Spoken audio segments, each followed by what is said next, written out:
Trump পুতিনের বৈঠক ব্যর্থ হলে ভারতের ওপর আরোপিত শুল্কের হার আরও বাড়তে পারে বলে সম্প্রতি হুঁশিয়ারি দেয় যুক্তরাষ্ট্র। এর জবাবে স্বাধীনতা দিবসের ভাষণে প্রধানমন্ত্রী নরেন্দ্র মোদী বলেন, দেশের কৃষকের স্বার্থে কোনো আপোস করবে না নয়াদিল্লি।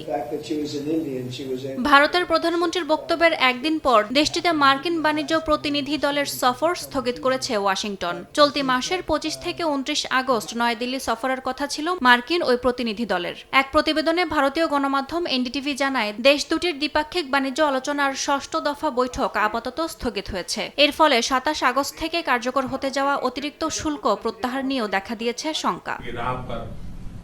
ওয়াশিংটনের কূটনৈতিক মহল বলছে, একসময় দুই পক্ষই চুক্তির খুব কাছাকাছি ছিল, কিন্তু মোদি ট্রাম্প সরাসরি যোগাযোগ না করায় সেই আলোচনা থমকে যায়। মার্কিন কর্মকর্তাদের মতে, ভারত থেকে বড় ধরনের ছাড় বা প্রতিশ্রুতি আশা করেছিলেন ট্রাম্প, কিন্তু ভারত নিজেদের কড়া অবস্থান থেকে সরতে চায়নি।